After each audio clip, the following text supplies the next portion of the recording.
Welcome to the Aging Well podcast, where we explore the science, stories, and strategies behind living a longer, healthier, and more purposeful life. In this episode, we're talking about the future of healthcare, not in some distant sci-fi reality, but right now.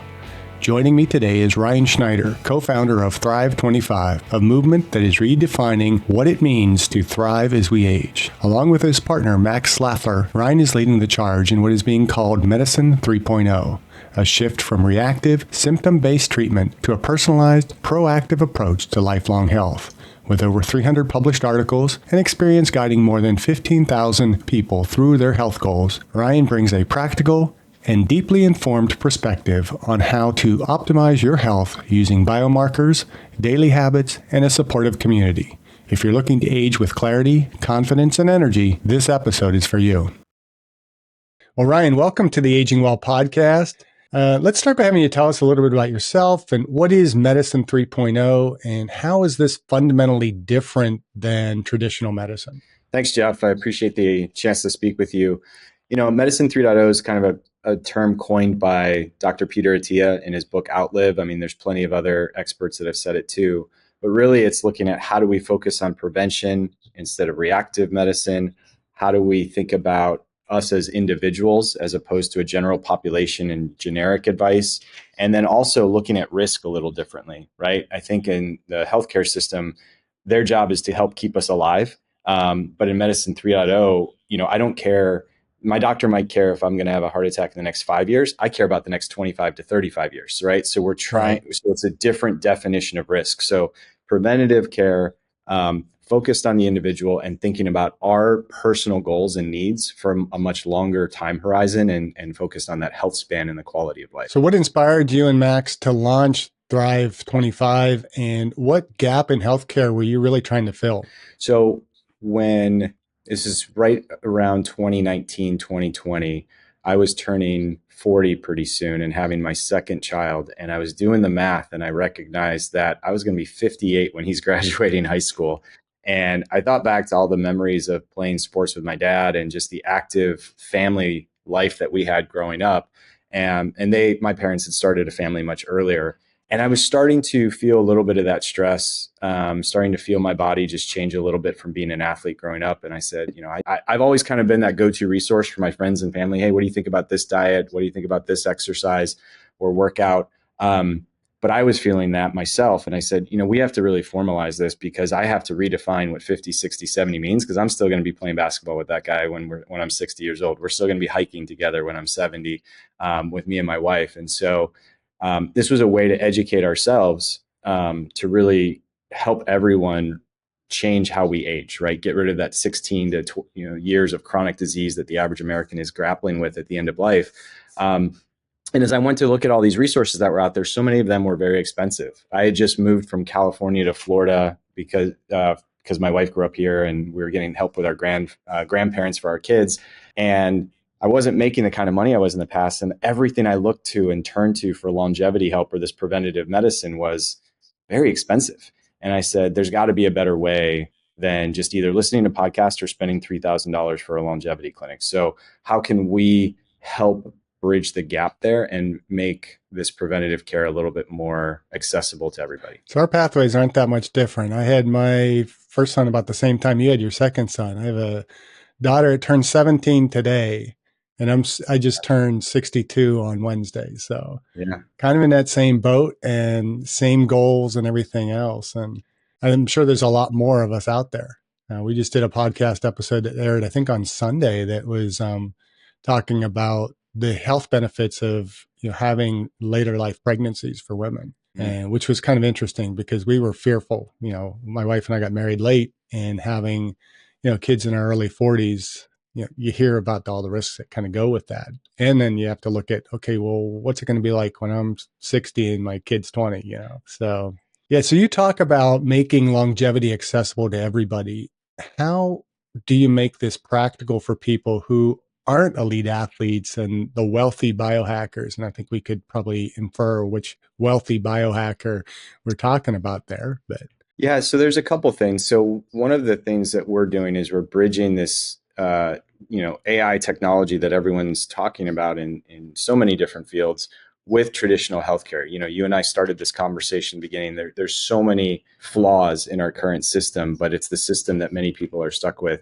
And so how can we help people navigate that system, educate themselves to use that system a little bit better in a way that maybe there's this tool that they can have in their pocket for less than the cost of Netflix that gives them at least 50% the value as if they went to like a doctor, a TA, or 80% the value of that. So I'll give you an example. My father, had his PSA done, went to get his prostate biopsy, and then, typical, I shouldn't say typical, but this doctor's bedside manner was, well, first thing out of their mouth, well, it's cancer, right? And so even a non-emotional person, your reptilian brain kicks into gear, your cerebral cortex disappears, and you can't really have a conversation. So in building like something like a Thrive 25, what if as he's scheduling that 2 days beforehand, he gets that alert that says, hey, here are the questions to ask going into that biopsy. By the way, when you get your results, they're going to be recorded as Gleason scores. Here's the numbers and the ranges. Based on that number, here are some questions you could ask the doctor to have a conversation about that.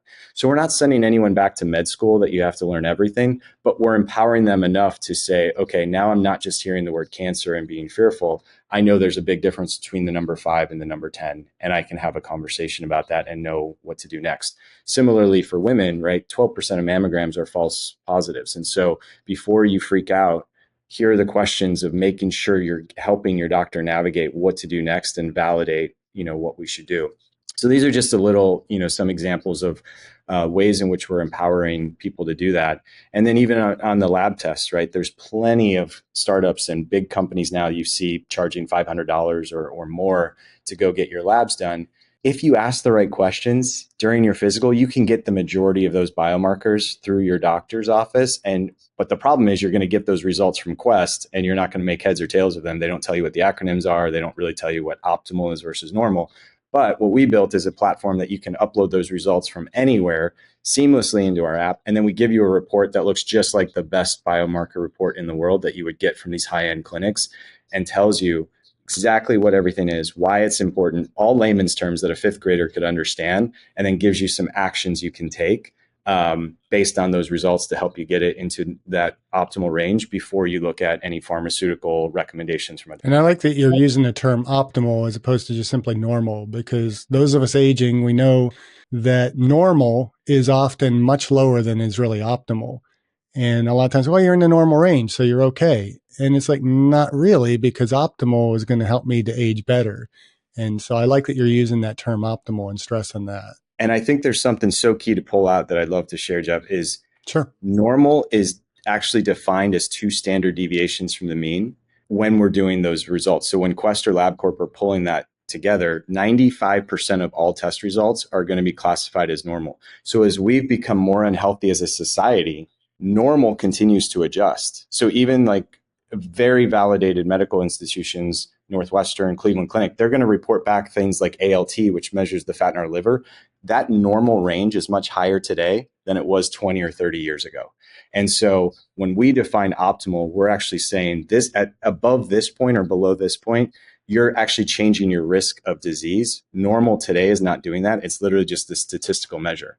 I'm sure you've seen the study from Tufts and others, like 93% of Americans are metabolically unhealthy. And I just find it fascinating that 93% of us can be unhealthy, but 95% of us are going to get lab results that say we're normal. Like, what kind of disconnect obviously exists there?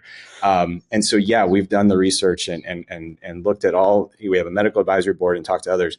How do we really help people identify where they should be, as opposed to what, like you said, what normal might be presented to you in your doctor's office? So how do you use biomarkers and personal data to inform your clients' health strategy? Yeah, so we put together, you mentioned the question at the very beginning. This isn't just for, a weekend warrior. This isn't someone that's trying to maybe live to be 120. This is just your everyday person who's trying to be there for their kids, continue to show up and not have chronic disease in their life. We think it's very challenging to change complete behavior on a sustainable level, right? Someone takes a diet, they don't typically stick with it. And so you need 2 things. You need a very important why. Why are you making that change? And you need to make it to where it fits into your lifestyle with minimal friction.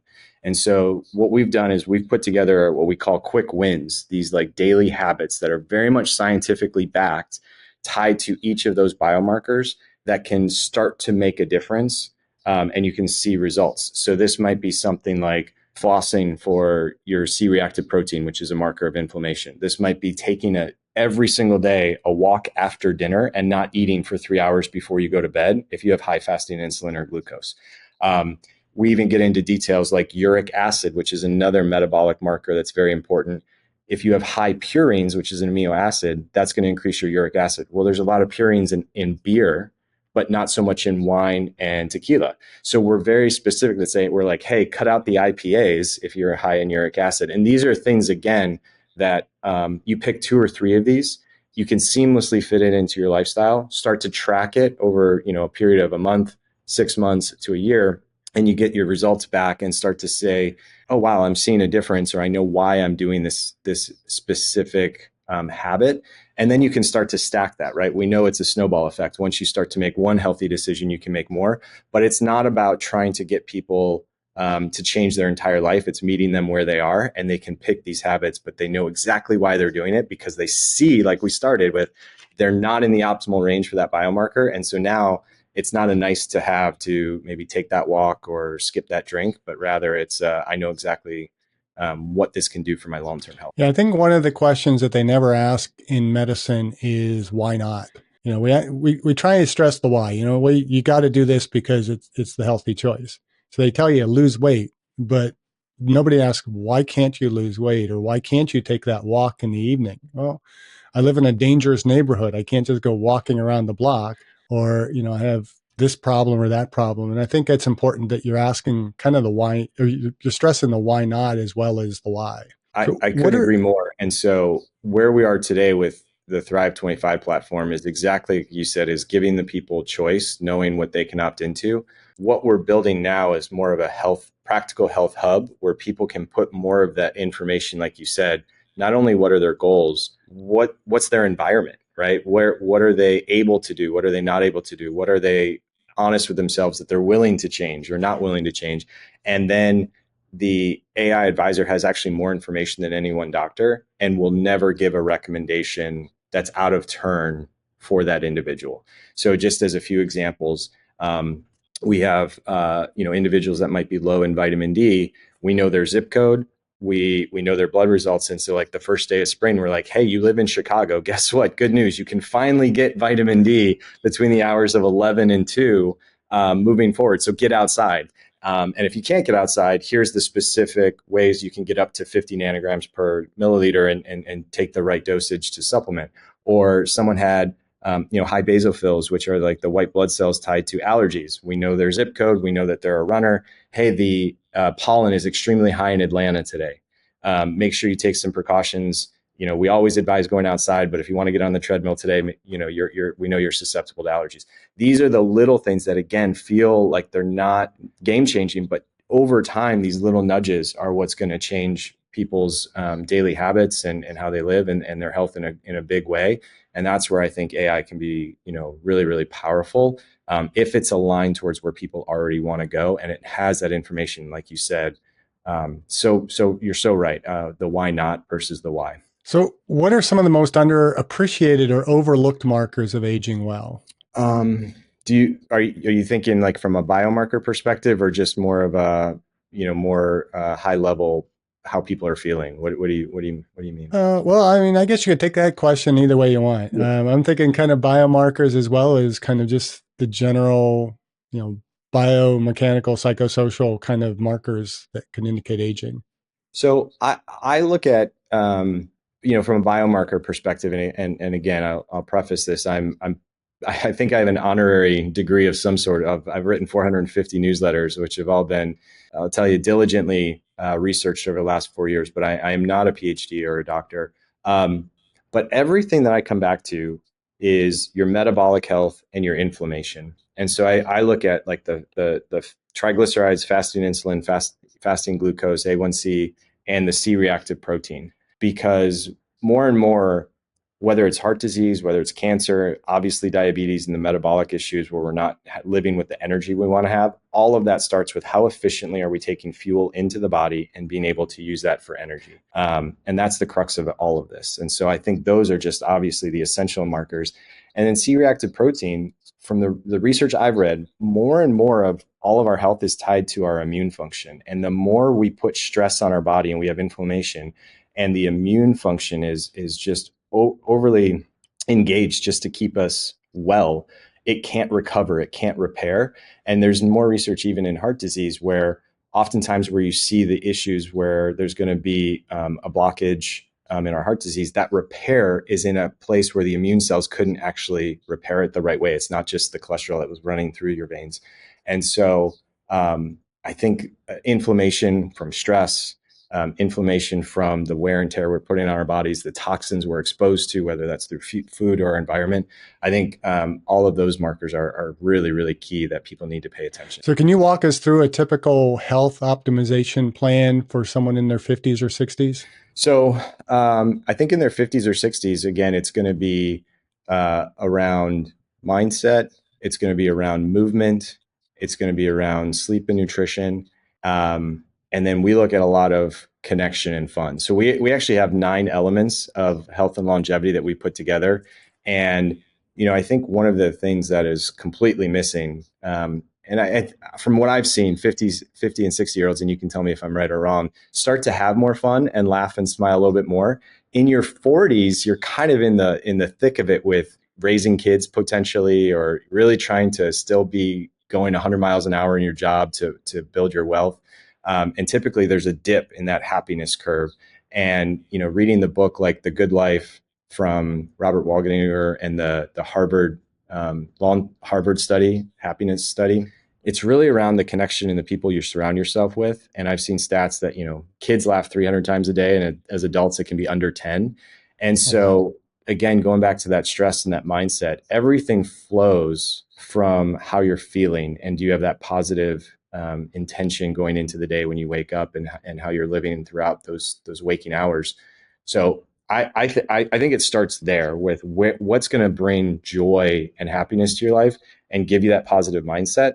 And then you can figure out, how do I eat? How do I sleep? How do I move in a way that doesn't just feel like a chore? It doesn't feel like I have to take my medicine, if you will, but rather it fits into a lifestyle that makes me still feel good about what I'm doing. Because at the end of the day, why are we trying to live longer if we're not living better and enjoying the time we have? And so we start there a lot with the mindset and the human connection piece. And then we'll get into kind of the specifics of how to move, how to eat, how to sleep. That's interesting, because I teach exercise science. I teach a class in pathophysiology and exercise.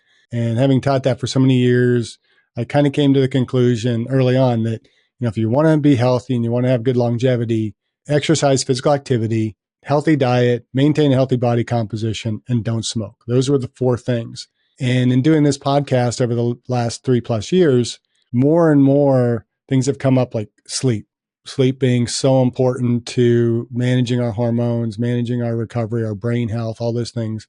And most surprisingly was social connection.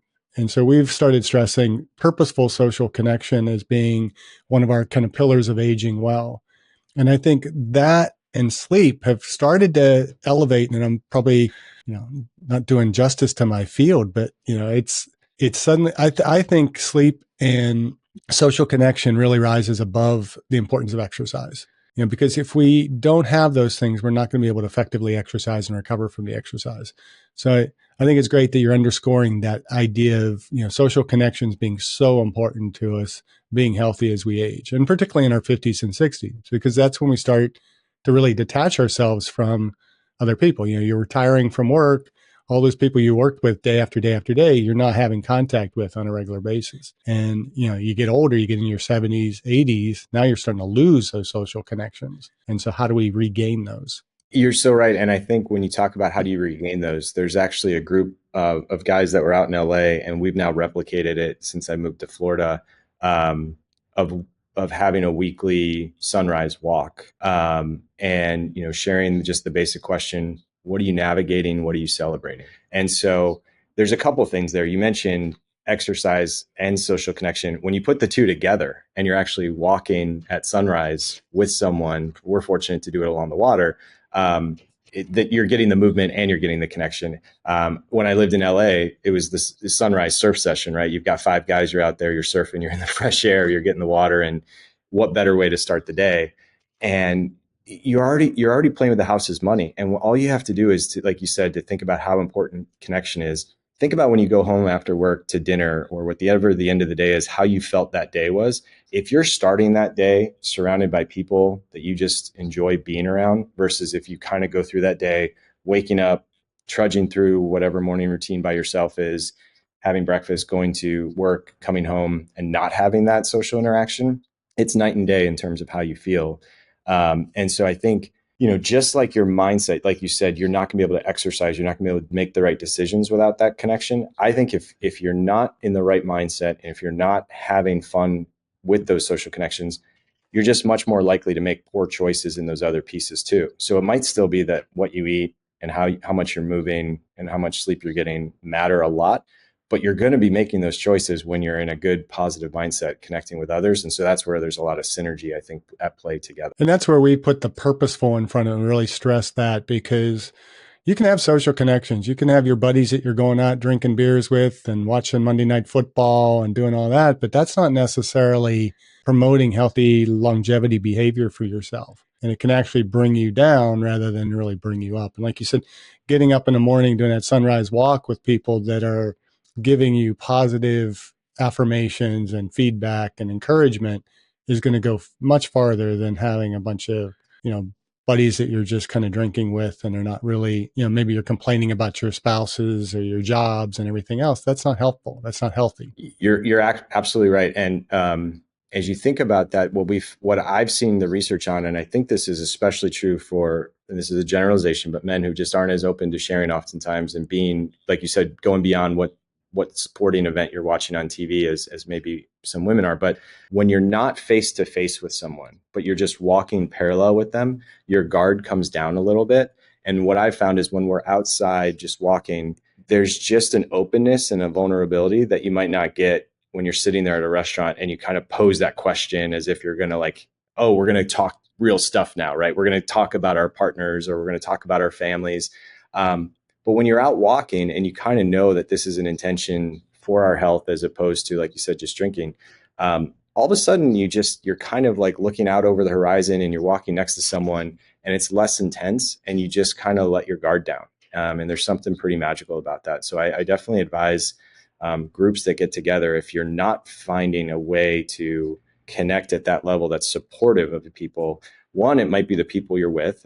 People can be as much a toxin or a fuel as food can be. But two, it's what's the setting? Like you said, if you're just eating chips and nachos, which I love, and watching sports at a sports bar, drinking beer, that's going to be a much different engagement than if you're out walking, surfing, doing a jog, or something where you're purposefully taking care of your body and your mind. So what are some daily habits you've found to be most powerful in supporting long-term vitality? So for me, the thing that I start with is I move right as soon as I get up in the morning. So I know everyone talks about a perfect morning routine. I don't think I believe in that. I think it's whatever works for other people. We all have our chronotype. We all should get up when we should get up. For me, I get up a little bit before my kids because that time to me is very important. But you heard the Dr. Hubermans and others talking about getting light in your eyes and shifting from sleep to wakefulness. I actually find it's movement. I literally wake up right next to my bed. I do 25 push-ups before I even walk 3 feet away from my bed. And I just find the blood starts flowing and I literally go from like slumber to like being ready to kind of tackle the day. And then I'm just having a lot of water. I'm getting outside. I'm taking at least 15 minutes for myself before I have to start taking care of my kids, which dominates the rest of my morning. But it just sets that intention. So that's kind of what I do in the morning. I'm moving every single day. My wife will tell you if I come home and I haven't exercised that day, just a little bit on edge compared to maybe those days that I'm not. And so I think one of the things I'm really good at is following lifting heavy weights a couple times a week, doing cardio 3 to 4 times a week and doing some HIIT workouts. You can probably appreciate this. The one thing where I missed the boat a little bit is on mobility. If my schedule ever gets too crowded, It seems like the yoga or the mobility day is the first thing that I kind of punt on. And I know I can't do that. I know I need to get better at making sure mobility is there. But those are the big things that I think I try to take care of. My wife and I do try to keep a very consistent sleep schedule. I love the rule: don't stay up for something you wouldn't set your alarm to wake up for, because most of us are watching Netflix, scrolling through our phones, and that's what's keeping us up at night. And we're just not going to bed and getting a good sleep. And it's like, well, how important is this to me, really? Would I wake up earlier just to do that thing? And when you find the answer is no, then it starts to change your mindset, and it's a lot easier to go to bed a little bit earlier. Yeah, that's a good rule of thumb. I'll have to pay attention to that. And you're right about mobility. I'm the same way. But for me, a lot of it comes down to priority. And I have to teach my students the importance of flexibility. It's like, but this is not how I practice. Because if I have a half hour to exercise in the morning, I want to spend that 30 minutes doing the weights or doing the cardio. If I take 5 minutes, 10 minutes to stretch, it's taken away from that activity that's going to give me the greatest productivity. So it's like I have to make sure that I'm maintaining my mobility, but I'm not doing enough to really improve it. And so I need to get better at that. And so maybe being on this podcast and being recorded here, I'm kind of saying now in my 62nd year, I will commit to doing a little bit more mobility exercise and more stretching. Yeah. So, And I just had a wake up call. My wife actually, for our anniversary, got me a deep tissue massage. And I very rarely take care of myself doing those types of things. And, I said, I don't come very often. Let's really beat me up and get all the knots out that you can. And she did. And man, I was sore for a couple of days. My calves, my IT band, my back. I mean, she literally said, she's like, I'm not here to sell you on anything, but you need to come back because there's a lot of knots in there. And I recognize that it is really important to keep those muscles limber, because the more we restrict our range of motion and get injured, that's the biggest problem, right? Like again, I'm sure you know this better than I do, but as soon as someone gets laid up for 2 or 3 weeks where they throw their back out or they have some other injury and they stop just doing any cardio or lifting for a little bit, as you get older, it's a whole lot harder to get back into it. And that loss of muscle, that loss of strength, or that's when it starts to snowball and you start to wake up and all of a sudden you're like, whoa, I'm not even close to the shape I was in 2 or 3 years ago. And so it's really about keeping yourself upright so you can keep feeling good to go on those walks or jogs. So this kind of builds off of that. How important is mindset in your work, and how do you help people shift from a reactive to proactive mindset about health? So I'm going to answer two parts of that question. I think the second part of proactive versus reactive part of health is a very, very good question. On mindset, here's one thing I will say is I always get the question, so Ryan, what's the biggest thing you've learned of writing 450 newsletters that I should do for my health? And obviously it's an unfair question. Everyone's different. We're all unique. How am I supposed to answer that? But what I do come back to that I think is the most universal thing that's helped me personally and the people I've spoken to is it's not about meditating 10 minutes a day. It's not even about doing breath work, but the concept of taking the pause. So throughout our day, we're going to be hit with a bunch of stressors. We're going to be hit with a bunch of big decisions, things coming at us. And if we just constantly react to it, we're not being thoughtful and we can go down some bad paths. It can make us more emotional. And so I look at it could be 5 seconds, it could be 30 seconds. But how do I change from reacting to what's happening to me at life to responding, right? So there's some phenomenal research from the late Daniel Kahneman around, we have two types of ways of thinking in our brain, system 1 and 2.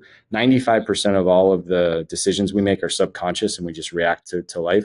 But the 5%, when we can bring our cerebral cortex into the decision-making process, it takes a lot of energy, it takes a lot of glucose actually to do. But when we do that, we almost become the world's best athletes. Like if you look at the Bradys, the Jordans of the world, they were playing chess. They saw things happening before it happened, right? Obviously, Wayne Gretzky's famous quote of where the puck is going to be. That's what they're doing. They're responding. They're being thoughtful in that. And so I'm like, how do we do that in our everyday life, not just in the sports? And so I think if people can be more mindful and respond to things, every other thing we just talked about, whether it means to exercise or not, to go for that walk or not, play with our kids, whatever it might be, the more we can take that pause, I think the more we can change the direction of our day, our positive outlook and mindset, and the gratitude we have for things. So that's my one thing that mindset is our number one element that we start with, because I think everything funnels from there. In terms of being reactive or proactive in your health, it's a really challenging thing. I think we can complain about our healthcare system, but how many of us wait until something's a problem to take care of it, right? I mean, it's human nature. And so I think even longevity and talking about health span, we've seen doesn't really move the needle with a lot of the people we work with as well. And so it really has to be, what's the immediate benefit I'm getting out of that? And so what we've seen is it has to be, I'm feeling more energetic or stronger or feeling better today, and I'm getting the long-term impacts of that. Because otherwise, if you're just telling me I'm not going to have chronic disease in 20 years, the average person will wait 20 years to deal with it, right? And so it's all about how people feel. And I think we've gotten to this point where our new normal, going back to the concept of what's normal versus optimal, is I wake up and I have maybe I'm tired after lunch. Maybe I have a brain fog as I'm working after I have my coffee, and it starts to diminish the caffeine. And so for us, it's like, how do we get people to recognize that they're not living optimally, that their energy could be higher? And then once they feel that, it's like all of a sudden the blinders have been taken away, and that's what they want right now. And that's then obviously going to help them in the long run. That takes us back to our desire for immediate gratification. Absolutely. So what are some of the biggest misconceptions that people have about longevity or preventative care? Well, I think the message is coming out a little bit more clearly from the biggest influences that are out there. I was listening to two respected doctors speak, and they were talking about supplements, and they were talking about a lot of this research around, these new pharmaceuticals like rapamycin or metformin or some other things. And one of them said, we're talking about the 2.5% to 5% impact on longevity, when what you and I have been talking about so far, Jeff, is really the 95% of what people do. I still think people are, since David Sinclair's book Lifespan came out, and we're talking about sirtuins and resveratrol and all this new science that's coming out there with peptides. I think people are waiting for science to give them the answer, right? We want that magic pill. You look at an individual like Brian Johnson, who's taking I looked 54 pills a day or whatever that stack is that he thinks his biological age is stopping. And there's nothing wrong with that, because there's going to be a lot of learnings that we'll get from individuals that are doing that. But I think people have to recognize it's just what you're doing day in and day out, how you're living, all the things we've talked about, mindset, energy, joy, the decisions of fuel versus poison, what we're exposing ourselves to, how grateful we are for living in the moment. Anyone who's lived to 100, they haven't historically, they're not the ones that have thought about optimizing their health. They've just lived the best life, right? And I think that's what people have to get back to, is more of this natural way of, we have this gift every day that our eyes open for us. The sun comes up and we can live amongst, people we love, hopefully. I think taking advantage of that, and then allowing the science to come to market and seeing where that can help around the edges. That's not but the biohacking that you mentioned in the beginning, that's not what matters the most. And in many ways, I think it matters the least. You really think of, what you're stacking in order to have good health span, longevity. It's the most important things that you're doing that take up maybe 50% of help us to live longer. And it's really maybe that top 5% of things that are going to come from the supplements and the biohacks and all that other kind of garbage that's out there. I mean, you don't hear anybody in the blue zones talking about biohacks. I've not heard of a single story about somebody from one of the blue zones that, well, the reason we're all able to live longer is because we have this magic root that grows in our, forests, and we're all taking that, and that's why we live longer. So how can the current healthcare system evolve to better support Medicine 3.0 in its model? Well, my co-founder, Max, who's been in healthcare consulting for over 20 years, will tell you the buzzword of value-based care has been a buzzword for 20 years. It's always on the cusp. It's always this thing that's coming around. But I do think that we're starting to see people take more control of their health, right? We started with the conversation of biomarkers. I don't know what it's like with you. My parents were not ever talking about that. That wasn't something that they sought out when they went to get their physical, right? And so I think not just people that could be called biohackers, but the average folks listening to this podcast are asking for those numbers and want to know what those are. So I think a lot of it is going to be the consumerism of healthcare, that we're just demanding that those shifts happen. That's going to be the big thing. And like I said, so part of the other thing that we put together, I mentioned the example of my dad knowing what to ask about the prostate biopsy, but we even built a preventative care plan that, under the Affordable Care Act, there's actually a lot of preventative screenings and appointments and things that we have that are absolutely provided to us, typically even without a copay, under our private insurance. Like, you can't be charged a copay for your annual physical. Like, you literally, if and many doctors' office will code it the wrong way and try to charge you $30 like that. Do not pay that. And so, but like, for women getting, cervical cancer screenings, which are now much less invasive with new technologies, getting your colonoscopies, getting, tracking your prostate, and your mammograms, going to the dermatologist, going to your optometrist, going to the dentist, these are all things that are now available to us to, at least to some extent, start to take that away. And as some of these full body MRIs or other, liquid biopsies come online, I think, the health insurance will start to bring that into the fold as well from a preventive standpoint, but it's on us to know when to go. So again, that's why Thrive 25 exists. It's like, hey, did you know every 2 years you can get to this screening?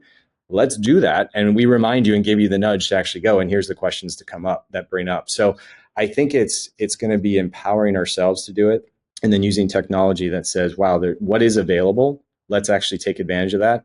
And then we keep pushing the industry to bring more of those preventative care things that are very expensive right now, but we can bring them into the fold for everyone as that technology becomes more affordable. It seems to me that the preventative approach, as opposed to a reactive approach, is far more economical than going reactive. Because if you can screen somebody early and determine that, they're at risk of cancer, not even that they have cancer, but they're at risk, and they can get them to change behavior, how many hundreds of thousands of dollars or more are you saving by preventing that person from getting cancer or heart disease or diabetes, or the list goes on? Yeah, one of the challenges is as more and more individuals work at shorter spans in a given job, right? Like, we're all switching jobs after a couple of years.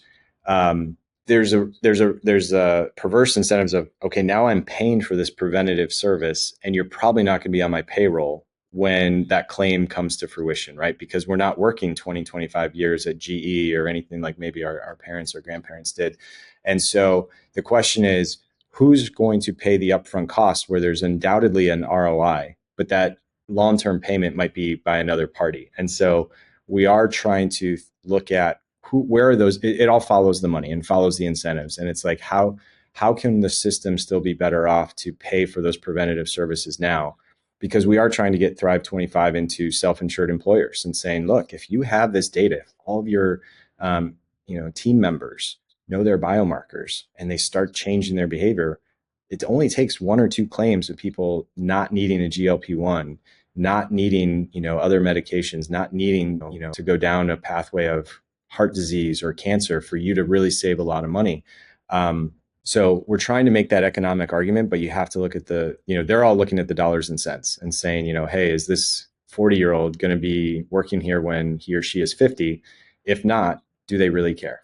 Yeah. And that's kind of a sad story, because it's still costing us in the long run. If we, really face ourselves in the mirror and say, okay, well, yeah, I don't want to pay for this person that's not going to be working for me, but down the road, overall healthcare is going to be more expensive, because it might not be this guy, it might be somebody else that didn't even work here, but we're still ultimately paying for all that. There needs to be a tremendous, I think, mind shift in how we approach health. And I that's why I really appreciate what you and Max are doing. And I would put in a plug there to get Thrive 25 in your businesses, because it's going to save money down the road in the long run. Whether it might even be tax dollars. We don't look at that. Like, how much are we paying in Medicare, to support Medicare? We can cut those expenses a lot by just simply making some behavioral changes and getting people much more proactive rather than reactive in their medicine. So all companies listening to this, you ought to be signing up for Thrive 25. So what is the most exciting or hopeful trend you're seeing right now in the health optimization space? I don't know if it's the most exciting right now, but I think it's a bellwether of what's to come. And I think one of the biggest surprises is how quickly alcohol consumption has decreased amongst many populations, right? We're seeing billion-dollar brands like Athletic Brewing, popping up, or these non-alcoholic mocktails, if you will, brands that are in Whole Foods and other places. And it's becoming more mainstream. I mean, you can go to Target, not just Whole Foods, and get these. And you're seeing and hearing more and more about 20 somethings that aren't drinking the way they were before. And so I think, people want to feel better and empowered for, they don't want to be like struggling tomorrow, right? Like we all went out partying and then the next day at work, we're shells of ourselves. And I don't think people want to feel that. They want to feel present. They want to feel great the next day.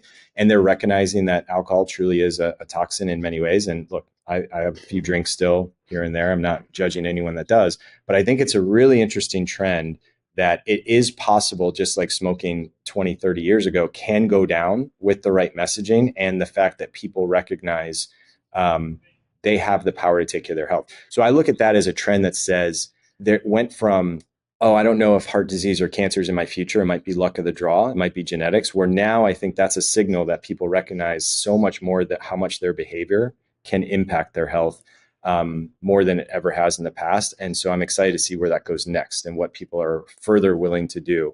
Because we all go to the gym, we've been told not to smoke. Now we're truly not drinking. What comes next as people are willing to change that behavior? And I think it just shows with the right public announcements and the right companies providing alternatives for us, change is possible. And you could probably make that list pretty long. You start looking at some of the food additives and all the other kind of stuff that we're starting to look at and say, okay, well, this isn't really the best thing for me. Yeah, I mean, I love when you see states like Texas that are getting rid of these food dyes in school lunches, right? And a lot of these other chemicals that shouldn't be in there. It's sad that they're already in there, but when certain states start to get rid of the junk that these food companies already aren't putting in, the cereals or the other products that are going to Europe or Canada, I think that will start to make a big change, right? Like I see that in kids that have ADD and all these other behavioral issues. Like, I mean, we're really giving them things that we're not supposed to have. And any science that tells you any one food additive or food dye, chemical isn't a problem, that's fine. But we know we're just stacking dozens and hundreds of them over and over in every single meal. And we really can't fully understand what that's doing to our mind and body. So yes, I think the more chemicals we can get out, the better. It blows me away when I learned that the plants in the US that are making cereals for consumption in the US are the same ones making cereals that are being shipped to Canada that aren't permitted to have all these dyes and everything else. It's like, how is that at all profitable to be putting this crap in our food to keep here, but then you can still manufacture a different product, a different version of the product to send somewhere else? Just blows me away. Isn't it easier just to give us healthy food? I think it's probably a combination of the lower cost combined with the addictive nature of what those products can bring in.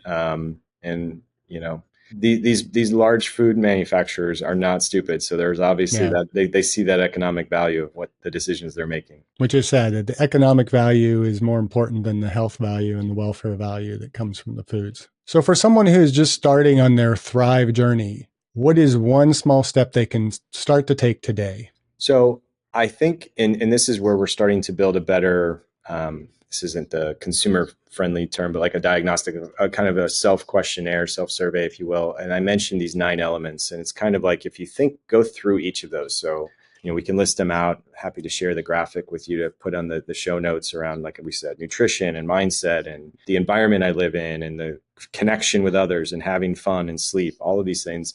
I think the number one thing is, I don't know who you are. You have 30 trillion cells. You have 39 trillion bacteria in your body, and you know what you do and don't do today already. Is just go through those 9 elements and say, how am I doing in each of these? And which one, probably not even 2, maybe 2, but which 1 or 2 can I focus on, or should I be focusing on to make my life and health a little bit better right now? Because then I think it's not overwhelming, and it's a very easy, way in which they can start to make some changes that will, again, hopefully have a positive flywheel to make other changes down the road. But that's again, as we've created this wheel of 9 elements, we help it structure our research as we share our newsletter and our content with folks but I want it to be a way in which you kind of organize your own thoughts around how am I doing on that, right? Like you might go through a week where you're like, yeah, I ate a lot of comfort food, and that's okay. But now I should really be focusing back on my nutrition. Or, man, work was really busy. I was sitting a lot and I skipped a lot of workouts over the last month. This month I really want to get back to movement. And so I think it's not about doing too much. It's about recognizing where you are, what you need to get back to that optimal energy, feeling your best, and just doing that one thing. So you basically summarized everything we're trying to say on this podcast. So thanks for that. Yeah. And speaking of, and you've alluded to probably a little bit of this over the course of this interview, but what are you doing personally to age well? It's a question we ask of all our guests, so you can't get away from it. Yeah. So I mentioned, I think I'm pretty good on the exercise. I'm getting better on the sleep. My thing I'm trying to work on to age well right now is stress. So I don't know if I would ever recommend anyone do a startup with 2 kids under the age of 7. It's been a very trying time. It's long hours, and I know I'm sitting, and I know I'm holding tension in my shoulders, and life isn't quite as easy, or it's harder to be present with my kids sometimes with so much going on. So I'm really, really focusing on being present and being grateful. I know that we're making, and I'm so grateful for my partner, my wife, because I know we're making financial sacrifices doing a startup. I know I'm constraining some of the time we have as a family. But I'm trying to be as present as possible to age well and recognize that there's only so much I can do, and I'm never going to get this time back with my kids. And so some of the really, really powerful research I came across was we're not stressed when we're working. We're stressed when we're ruminating, when we're thinking about work, but we're not. So you might be at your kid's baseball game thinking about work, but you can't do anything about it. Your computer's not there. You're at the game, but we're allowing that to eat away at us. And if we can quiet that, inner voice, that inner critic in our mind, and stop ruminating and be saying, I've made the decision, for better or worse, to be with my kids right now, or I've made the decision to work right now. Go do that really, really well. And then wherever you are, be as present as possible. That's what I'm working on right now, because I think that stress reduction and just enjoying, like you said, the connection we have or the purpose I have at work, whatever it is I'm in, I want to be all in at that moment. And I think that's going to help my health in the long run. That's awesome advice. And so where can the listeners learn more about Thrive 25 and get involved in your community? Yeah. So if you just go to thrive25.com, you're going to see a big overview of the vision of where we want to be part of your life as a personal longevity advisor. If you sign up, you can just be a part of our newsletter, which comes out 1 to 2 times a week. Again, we've written 450 of those. Those are all published online. I can share the archive for people. And then we have a membership to, again, your personal longevity advisor. And it starts with just even being your health hub. So, Jeff, we talked about this traditional healthcare system we have and all these other cash-based services or technologies. Could be anything from your Aura ring to maybe I went to a functional medicine doctor for my gut, or I go to a chiropractor. We're all over the place. And if you think about the mental hoops that we have to jump through, it'd be like, where's my insurance information? When your doctor asks you, when was the last time you had this? Or what was this medication you took? It's in desk drawers. It's in our portals. It's in emails. So we're kind of being your practical health hub to put all that together, including your lab results, and then using that information that's not doing anything for you and turning it into insights for you to take the right action. And so it's a very low cost app that we just help you organize your mind, organize your health. And that's step one. And then you can start to, like we said, get the optimal versus normal lab results. You can start to schedule your preventative care appointments. You can take some of those daily quick wins. But it's really up to you. Again, we want to meet people where they are, not force them into, a process that doesn't work for them. But I think the first thing we've heard from just about everyone is they're overwhelmed that your health data, either you don't know where it is or it's all over the place. And that kind of just creates, again, more stress. We want to help you get that organized and then let us create some insights. And so we can always give you personalized recommendations. And like you said, we'll never tell you to go for a walk if you live in an environment that's not safe for you to go for a walk on. We want to really make that very specific of how we can help you and what you need in the moment. So is there anything we missed in today's conversation?